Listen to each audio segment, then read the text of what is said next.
it's great if you're, 70, 80, 90, even 99% correct, but 99% correct is still failure when it comes to mission critical systems. A lot of these code gen tools are over here. The mission critical systems are over here, and we have to help bridge that gap.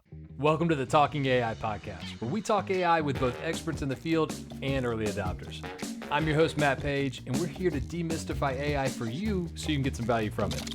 Let's talk some AI. AI can now write code faster than any human alive, and most of the time, that's more than good enough. That's the magic powering the entire vibe coding wave, the agentic coding craziness that we're experiencing right now. But there's a category of software where most of the time just doesn't cut it. The code running a fighter jet, a power grid, an autonomous vehicle, a piece of medical hardware. When the code is wrong, the consequences aren't just a bug. They're a recall, an accident, a national security incident. And that's the gap that CodeMetal just raised $125 million to close. And that's why Ryan Aytay, the former CEO of Tableau, joined as president and COO to run point on what he calls safely delivering the last mile for mission critical industries. We're going to get into what that actually means, where CodeMetal sits in this crowded market of Cursor, Claude Code, and a host of other tools, and what an operator who ran one of the most iconic per-seat SaaS businesses thinks about this crazy world where agents are proliferating everywhere. Ryan, welcome to Talking AI. It's great to be here, Matt. Thank you for having me. Yeah, this is going to be an exciting one because this is a true gap, I think, in the market. Like we use AI at our company 24/7. Our engineers are fully on board with it. But the point that you're solving here is critical. And just on a personal note, I was an OG Tableau user back in the day, like a complete fanboy of Tableau. But what I loved about Tableau is it wasn't just like the beautiful visualizations and charts, but it completely democratized analytics. And suddenly anybody in business could be, their own data analyst. And now we're living through something very similar with AI, where it's democratizing coding, design, video, writing. I mean, you name a function or purpose in a business, and it feels like it's democratizing it where anybody can build. But you state your next chapter on the idea that there's a category where democratization breaks down a little bit. So walk me through what you saw and what attracted you to this mission that CodeMetal is going on. Yeah. And by the way, thank you in my old capacity for being a Tableau community member, because I'm still very Great connected product. to that experience. So look, I think, coming into an environment which we're in now, which is this kind of AI world that we're in, I really just saw this large opportunity to work with really a lot of smart people, a lot of, MIT, Lincoln Lab engineers, like our founder and CEO, Peter Morales. And really it was, I had all this great experience, and I'm very grateful for my time at Salesforce and Tableau and the things before that. But it was like, how do I take all these things that I've learned over, 19, 20 years and apply them to, a new industry, but also an industry in a company specifically like CodeMetal, where I could make a bigger impact. And what do I mean by that? Well, it was, make a difference, make an impact, because ultimately there's a lot of AI noise. Of course, it's like, your podcast is called Talking AI. So it's like, there's a lot, right? We're There's part a of lot the out hype, there. man. We're part of the hype, but the hype's exciting, right? We're Yes. exciting to be in this environment, but there's this concept of like, how do we make AI more trustworthy? And, because if you don't know enough, it could be dangerous. Of course, and we'll talk probably about this today, but, my opportunity, I looked at it was like, how do I make an impact? There's this opportunity to make AI more trustworthy. And ultimately, I think there are a lot of people that don't understand it. So, it's critical for our nation, for our military, for our government, for mission critical companies, maybe that ship automobiles or airplanes, or go down the list of things that we depend on every day as, citizens.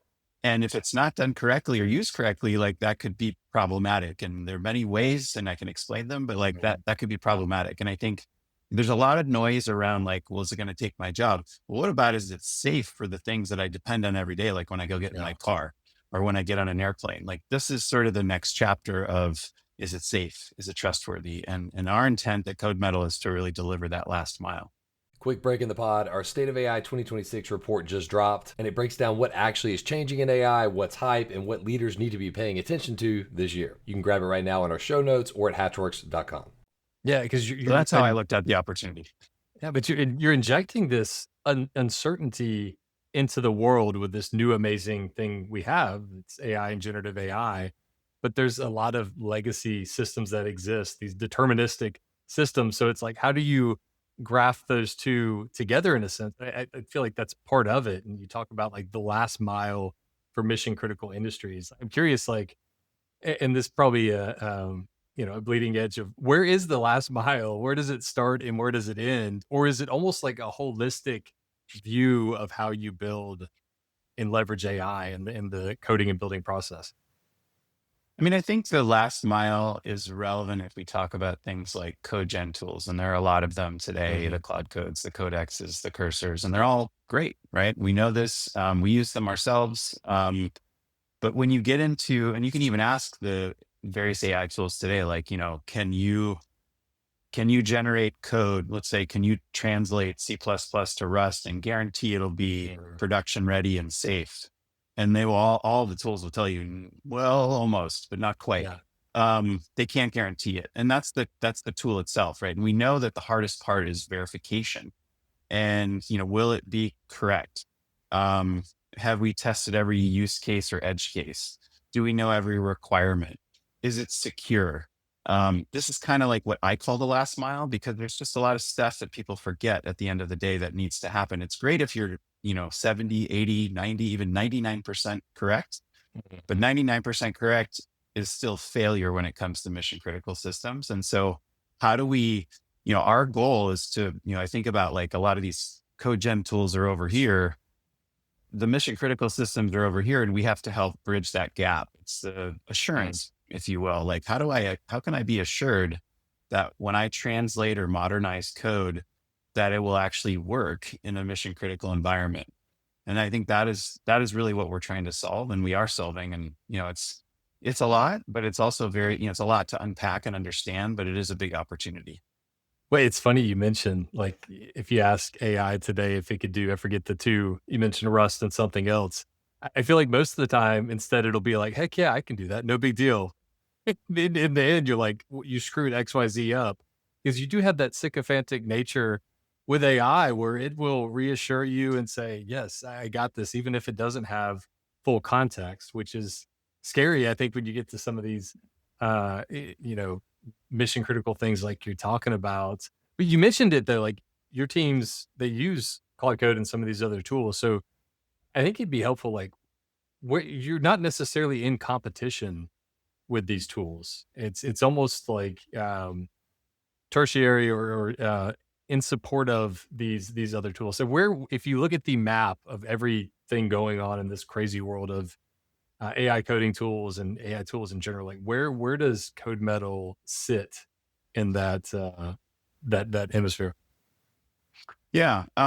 Yeah, I think at number one, I think it's early. Mm. In our even though it feels like we're a few years into this, we are, but it is very early in the sense of like understanding what's possible, and also, Mhm. of course, identifying some of the risks and things that can be solved. We don't really see a lot of competitors, at this point in terms of, focused on verification, validation, Yeah. assurance, the things that I've mentioned, making it trustworthy. When I think about it, let me try to like the thing I said before was C++ to Rust, right? So like Right. you could ask a question like, well, and then literally if you go in and you say like, go into ChatGPT and say like, can you do this in a production environment? Will you guarantee it'll work? It will say, well, yes, but like there's always the but there. Mhm. And so I think the scenario would be like, yes, you could use any code generation tool. They could like run an entire repository. It could be agentic. It could generate, a code PR. It could refactor some things. It's pretty good. But the problem becomes like almost the behavior. So Yeah. it's not really just a coding problem. It's more of a like behavioral problem at scale. So if the tool succeeds, like, as I said before, 70% of the time on like a complex refactoring, it could still fail at some level, right? And be, Mhm. uh, y- you know, a scenario where I think you run into challenges, right? So they can write code, but they cannot guarantee that, let's say, 1,000,000 lines of C++, or in this case, let's call it C++, legacy C++, it will behave exactly Yeah. like it did before once it's transformed. And that is the thing that we're solving. And there's a whole bunch of work that goes into making sure that it's guaranteed. But that is really what we're delivering. We're delivering a guarantee or an assurance that it will work. And that's the difference. That's interesting. I wonder too, because you always hear a lot of people's answer to this kind of problem you're talking about is human in the loop. Oh, we have a human in the loop here to verify all of this, which, frankly, I think people get comfortable in that human in the loop, verification decreases as time goes on. But I think that the bigger point is, though, I mean, this is a process in a system like anything else, and there's natural bottlenecks. And I think that the bottleneck is shifting in many ways to that human in the loop. So it's like, as this just completely progresses and scales, like, how do you think about human in the loop? Because it's having that as the verification step. It almost feels like you have, a game of Jenga sits and you're at the very end of it where it's about to topple over in a sense. Yeah. I mean, I think, and perhaps human in the loop, I like to think of this as like, well, let's unpack a couple things. So the first Yeah. thing is like, you've got AI makes everyone's jobs easier. Yes, if Mhm. used the correct way. I agree. I use it all the time. I'm happy to talk about that as well. And there's a human, let's say I've got an engineer and now they're not just writing code, let's say for said application.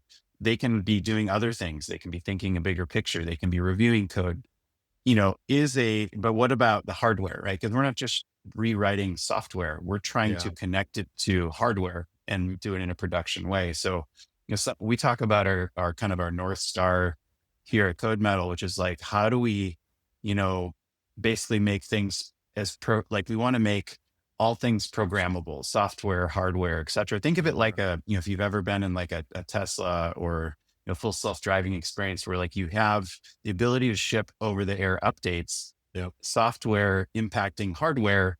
That's great. They can do it, but not everyone can do it. And so I think making sure that it works. Now, if I say, well, okay, let's just translate some old code and we'll just have a human review it. Well, what about this process of like, we need to analyze the code.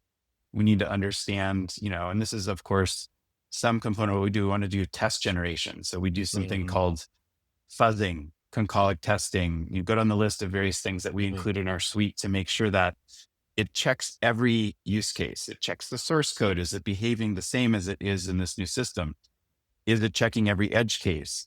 Is it checking for variables that aren't expected? So there's and I'm Mhm. going to get quickly out of my realm of expertise because I'm not an engineer. We should put a little caveat on this. But the point is, we're going a bit deeper to make sure that you can count on it ultimately at the end of the day. And that Yeah. includes, in addition to human in the loop, it's hardware in the loop. So we want to be testing hardware continuously. It's a big part of like when I walked into one of our offices at first, I'm like, wow, there's all this like hardware. It's a different Mm. world, right? And so how do we make things run efficiently, you know, from a small device to a mission critical device and do it in a safe way? Wait, you lost me at was it fuzzing? Was that I've never heard of that term. So Yeah. I will, think of it like, what are the different edge cases that could be a problem, right? And so it yeah. tests every different way. And we use this thing called Mm. formal methods, which is another word for math. Like there's Yep. this is my learning curve, which is like, okay, what does Yeah. this mean? How do I, trying to bring it all to English so that I like to say, how can I make sure my parents can understand what I'm working on? Mhm. That's my intent and my goal as we talk about these things. Yeah, that's a good North Star. But like, and this is separate, but how amazing is it like that you have AI as this partner to like help guide you as you learn? I think just such a cool premise in general.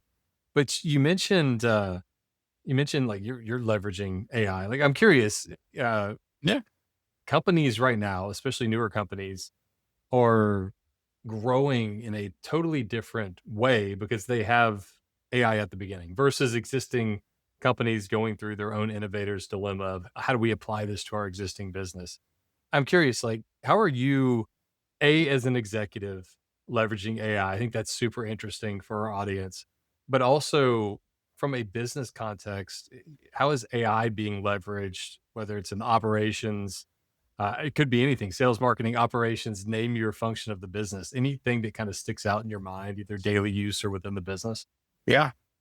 It's funny because we talk about this. We're a small company, we're Mhm. still under 100 employees. But we look at the opportunity, so we don't have, like, I was in theory one of the first business people, non-engineers in the company. Yeah. We have a lot more now, but we can do a lot more than we could have, if we had started this company in, like, 2000 or Oh yeah. 2010, like, even it's a different world. So I think, we use, whether it be, you know, even things like an M&A pipeline, or, Right. recruiting and screening candidates more quickly. Like, it accelerates a lot of what we can do.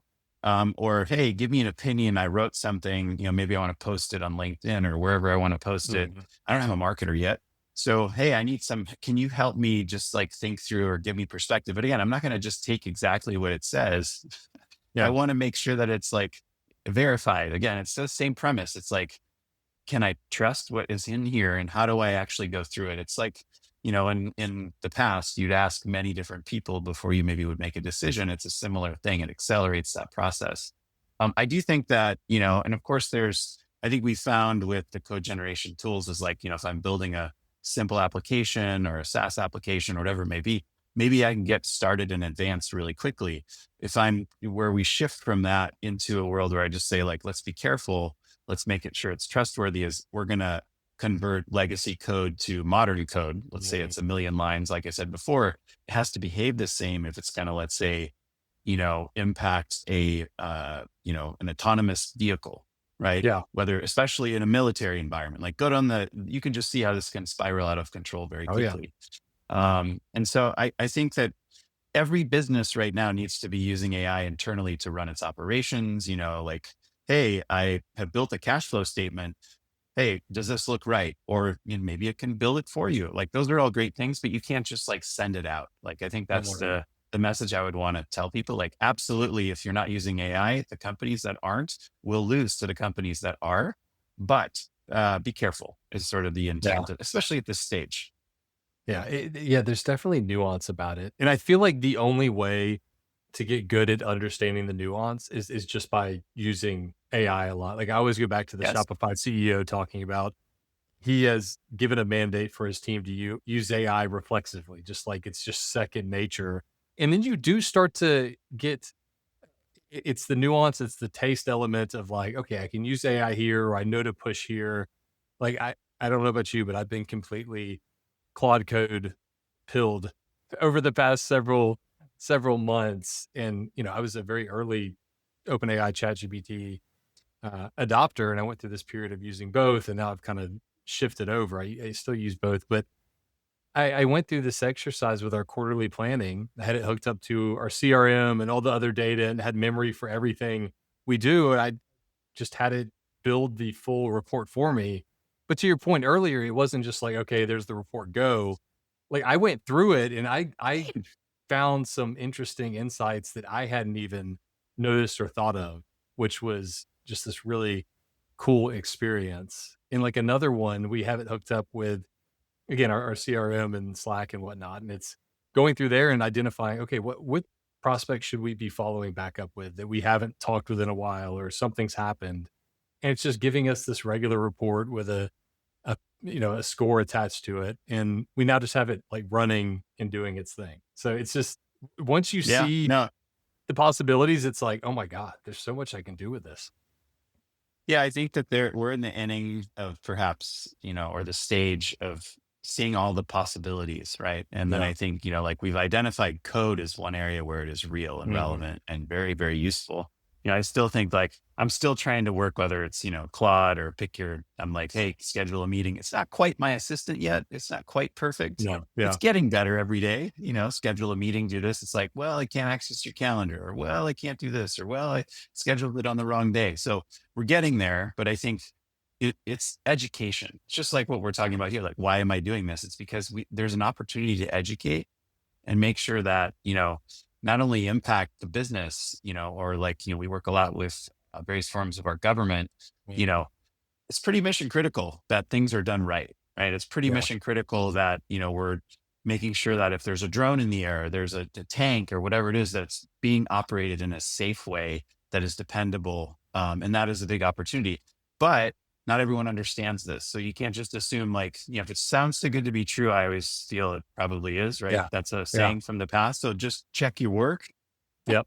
It's maybe a theme, What 100%. And it definitely applies. I'd be curious though, like what you can tell us, like what are some cool use cases where you're starting to apply your approach, your methodology, your tooling with specific Yeah. customers? Obviously, I'm sure some of the Yes. government ones you can't go as deep on, but are there any interesting ones that are worth noting? Yeah. I mean, maybe the one I mentioned before is a customer. It's one I can't mention the name yet, Mhm. soon, but the one where they basically had come to us and said, we have over 1 million lines of legacy C++ code that they needed to basically um, translate and modernize, but using the same system, the same hardware that they've used. So it's kind of like, it's sort of like, I want to rewire a city, but I don't want the Yeah. power to go out. Yeah. So, okay, well, how do I do that without, it's impossible. So this is like an impossible task that all of a sudden we're like, well, we can do this in like a couple weeks. It's not that hard. And we can guarantee it'll work, right? So 1 million lines of C++, translated into Rust with 0 issues in a very short time frame is basically impossible. Yeah. And now it is not impossible. I think maybe another example would be, this is the one I have to be even more vague with. I apologize. We can do this later when we can talk more about it. But, think of like a Department of Defense or Department of War. They have bought software and, various types of software that's been like, call it stovepiped or disconnected. Some of it they can use, some of it they can't. Millions and millions of dollars has been spent on this. But at the end of the day, right, they want to make sure like, how do they modernize it? Well, they can rewrite it perhaps, Mhm. but without like spending a bunch more money to revalidate that it's actually working. So there's, let's go through a process of like where I need to translate existing software into a modern, maybe more maintainable scenario. And I want to use that so I can do some simulation for warfighters, right? Right. Pick your things, right? The code needs to be translated, it needs to be provably correct. And then we need to know that whatever goes in comes out and there's no need to revalidate it. So it's again, I'm sorry I'm being vague, but like there's a lot of information that's sort of sitting in different places. We're bringing that all together and providing a simulation environment so they can run real world scenarios. And that is very powerful and really only something that we can do at this point. No, that's really interesting because like you've been in the business world for some time now. Like how many Very long, tran I'm very old. yeah, yeah. How many transformation initiatives get proposed, done, and they just die on the vine because they're too complex, they take too long. By the time you get ready to do something, things have changed. Like that's a very, very real problem. And you mentioned like Tesla earlier. There is Mhm. this element of like modernization that potentially is possible now. Cause like we talked about earlier, the innovator's dilemma, a core part of that is just like there's so much built up infrastructure and nuance to things, and AI can actually help accelerate it. I mean, that's kind of what y'all are doing in a sense, I feel like in a lot of ways. Yeah. And I was trying to think of another one, like, I think robotics, again, and some of the use cases I give are more like perhaps military focused or defense focused, but that's just a big, Mhm. big area of demand for us at the moment. But, you know, um, if you think about maybe a non-traditional type of environment where there's, let's say some kind of a tank or something that is autonomous, whatever it may be, right? Mhm. Or a drone or something like that. How do we, how do they get more time to think about, what is the environment? Like you see the environment, just Mhm. like in a self-driving car, you see the environment, but how do I get more time to react? Yeah. And how do I do that in a way that is safe and Mhm. accurate? Like very Yeah. important to be accurate in that environment. So, I want to compute, let's say, the scene or sort of the visual faster so that the object can have a safer ride at higher speed, gives the machine more time to react. That can only be done if they trust the output, right? And so if they don't trust the output, obviously they're not going to do it. And so these are the types of things that are very like, very critical. That's why we say mission critical. Mhm. We're not focused on the non-mission critical things. These are like things that are very, very important. Failure can be catastrophic in potentially any of these examples. Yeah. And you mentioned a few times the word like guarantee, where you can guarantee something. Like, how do you, that word carries like a lot of weight. Like, how do you Yeah. think about that in the sense of your, your business and whatnot, especially, I mean, when the stakes are this high, you almost need that, in a Yeah. sense. I mean, we think about it as assurance. We try to talk to our customers about outcomes. How do you, Right. in a world where, and this I think is something that we could talk about for a long time, which is how do you price these things? Like, how do you go Yeah. through the process of, making sure the customer sees value? Well, when I can take a million lines do the impossible, right? Which I said before Mhm. is take a million lines of C++ and convert it to Rust without changing behavior, and it runs in the same system. It's highly valuable. Oh yeah. And we can guarantee or prove that it will work, right? Prove is even a stronger word than guarantee, right? Because it's provable, like So it's with that math, all verifiable these other. proof that you're doing in Correct. these Yep. test Yep. environments and things like that. It's not Correct. just like it's satisfaction guaranteed. I put the stamp on it. It's good to Right. go. Like there's Yes. something tangible behind it, is what it is. Correct. And we can show those results, right? So we can say, hey, we will show you that it works. And that is where this becomes quite valuable. And if I can say, hey, this would have taken you, I don't know, 50 to 100 developers for 2 years. Well, there's a cost to that. And then what are they not working on that they could be working on? We can just do this for you in a few weeks.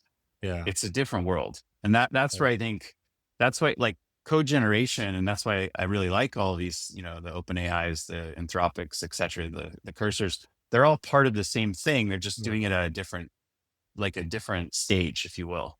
Yeah. We're very focused on provability, assurance, verification, validation, and delivering that last mile, which I think is pretty important. It's just maybe not on the top of everyone's mind because we're still in a mode of like, oh, I can write a blog post faster, and I can write, I can build a time and expense app like really quickly. Those are all great Yeah. examples too. Um, we're sort of over on this other spectrum, which is like, we want to make sure that we're safe, and we want to make sure that there are no catastrophic issues that happen. Mhm. That's why it's attractive to me. I'd be curious your take on this. It's like the accountability aspect of it, because AI is not like a human to where it can be responsible and accountable.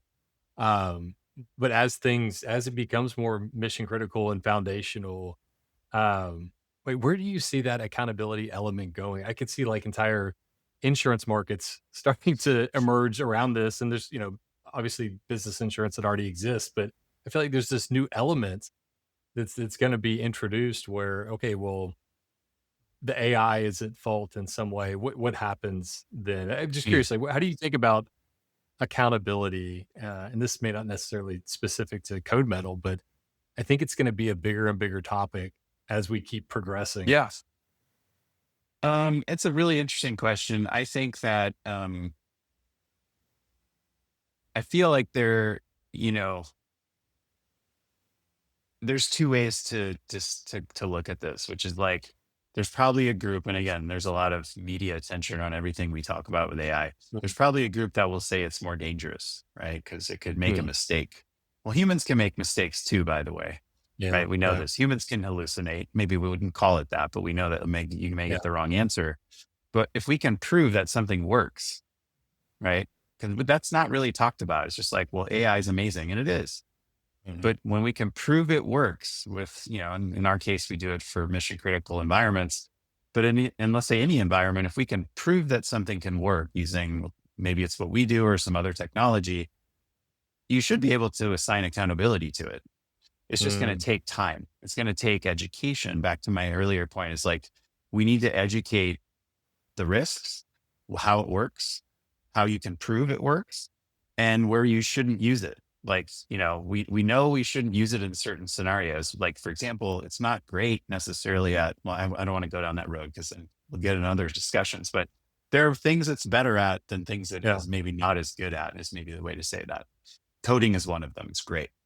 Totally. And I think one of the best analogies I've heard because it's probabilistic at its core, and this Mhm.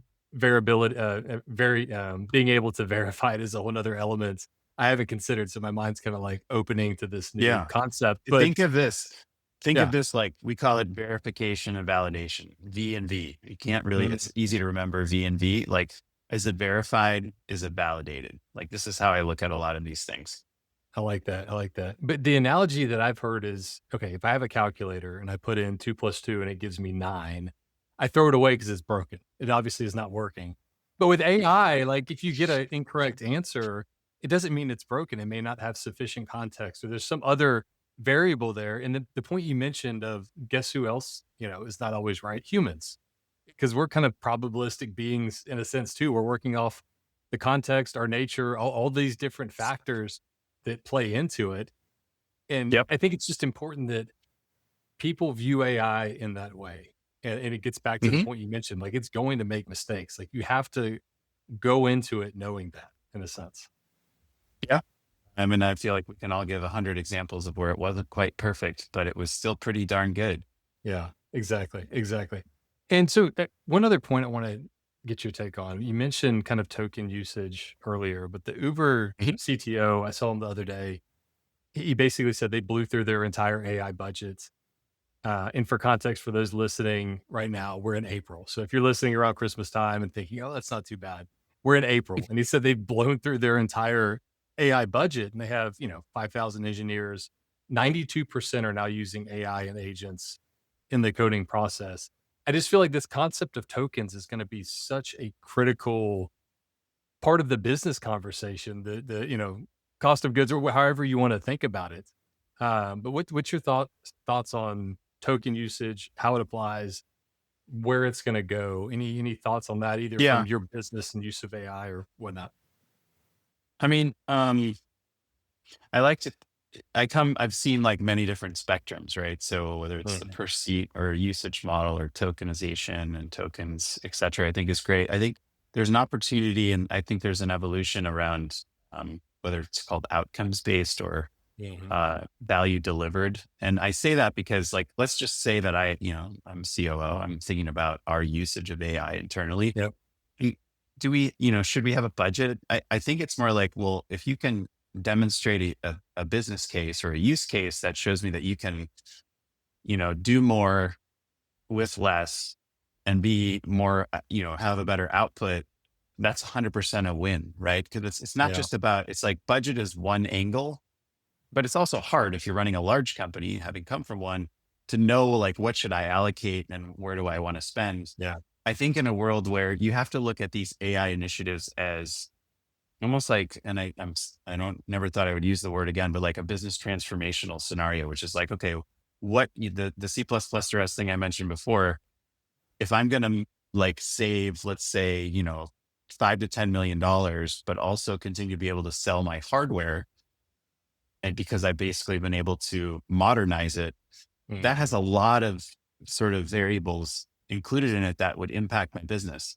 And I go back to like, I like to say what we try to do is we help companies be compliant or safe is maybe another word. We Mhm. help them go faster.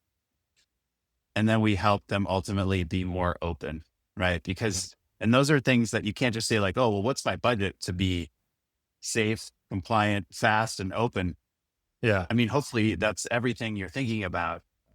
And I think that that's really like what we're trying to unlock is AI can do a lot of these things, but if done incorrectly, it can destroy a company too. We haven't seen enough of those examples yet, but I'm pretty sure they're coming.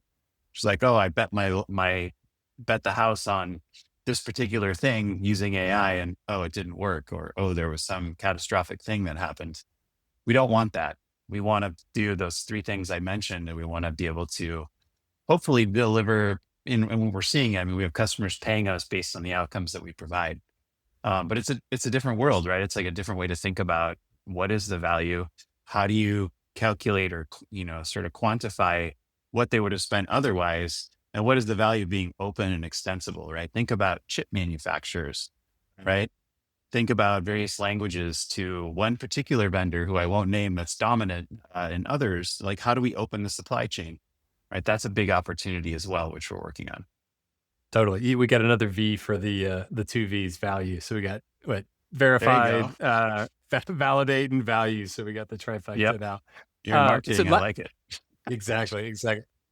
Last thing I got for you. So obviously you ran Salesforce, massive company. Like you're very adept in the whole SaaS ecosystem. But I'm curious, like, how do you see that world evolving as it's not Mhm. just humans using the tools? Like agents are becoming a big part of the users of the tools. And I think a big part of it too is like, okay, well, how do we tailor our products and services to this new class of user, which is AI in a sense? Mhm.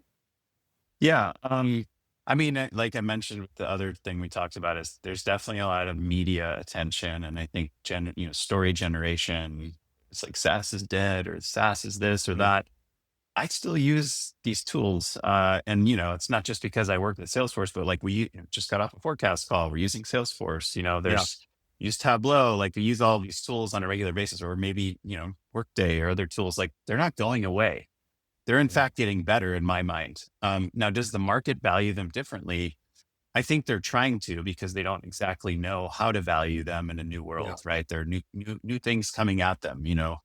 What's the long-term cash flow scenario? Like, of course, like, there's questions, but I look at these things as they're critical systems that are also evolving. I mean, having come from Tableau and seeing, things like Tableau Next or Slackbot or other things, which are great technologies, they're evolving too, right? So I think the companies, and there are a lot of them that are all evolving, those are going to be great.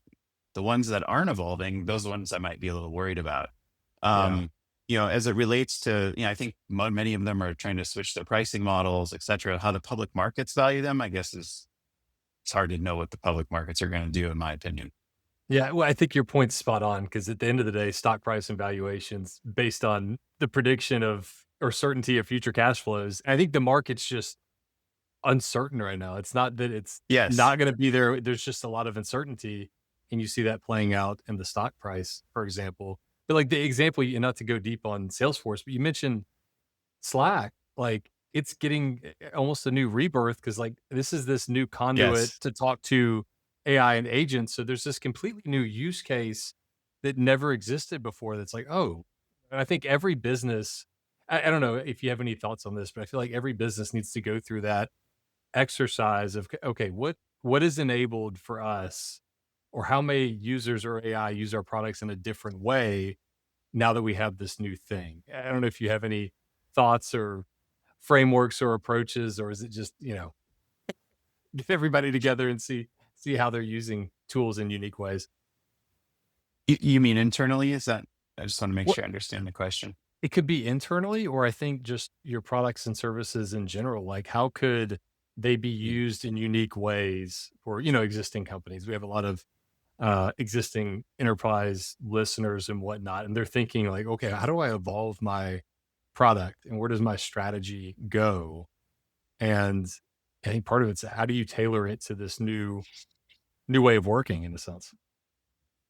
Yeah, I mean, I think it just depends on what your goals are at the end of the day. I Mhm. mean, we use we use Salesforce not just for sales, but we also, of course, think about it like where are we tracking our M&A opportunities or wherever it may be. So, what you said about like the Slack scenario, I think is interesting because it now becomes like that interface for all of these, Yeah. whether it's CRM related things or things that are outside, a lot of different use cases.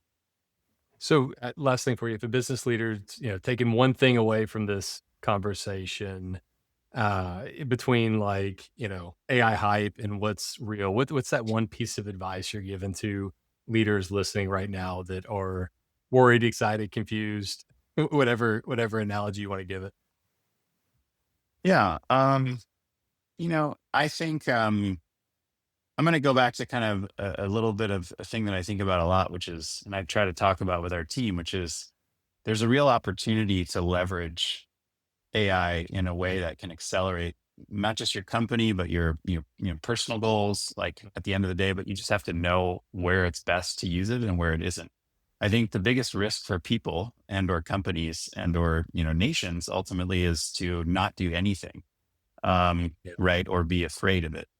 a lot of this, like the best way to learn these tools is to use them, try them all, right? Compare the results. I mean, I was doing this the other night where I was like, okay, I haven't hired all of the team members that I want yet. I'm trying to, but I need help with, scheduling certain things and setting certain things up. And I'm, got my Claude code or Claude for work. I've got these other things running and I'm testing them all.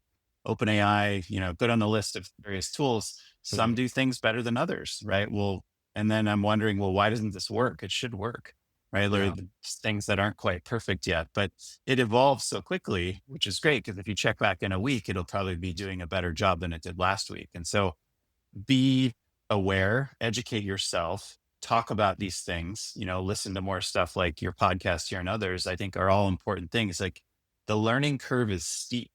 And if you take a break from it or like, oh, I'm good, I don't need to use this stuff right now. I think those are the people and or the companies that I think are going to be perhaps behind and maybe not in position to take the lead. Great advice. So listen to the podcast. If something doesn't work, come back in a week and try it again, which I think is very true. That's what I do. In today's age. Ryan, thanks for being on Talking AI. So where can people find you, learn more about CodeMetal, or I guess maybe it sounds like you have some openings as well. You're looking for some people. We're hiring a lot of people. Yes, we are rapidly growing. And, if you're really thinking about the opportunity to make AI more trustworthy, I think we're a great place to be. I guess codemetal.com is kind of where we are. We don't yet have a conference or anything, but we'll be communicating more soon once we get our marketer on board. Awesome. Ryan, thank you for talking AI. All right. Thank you. Have a great one, Matt. Thanks for listening to the Talking AI podcast. If you enjoyed the show, give us a follow or subscribe on your favorite podcast platform. And don't forget to leave us a review. We love those. For more info on Talking AI, visit talkingaipodcast.com. Quick break in the pod. If you're listening to this podcast, chances are you've been thinking about how to actually use AI inside your business. And that's exactly why we built the AI Opportunity Finder. It's a free tool that helps you uncover high impact, tailored AI use cases based on your business, your goals, your pain points, and your industry. No fluff, no generic use cases, just real ideas that fit your business, and they're ranked by ROI potential. It takes about 3 minutes to run, and it's like having your own personal AI strategist for free. If you want to try it for free, check out the link in the show notes or go to hatchworks.com/AI-opportunity-finder.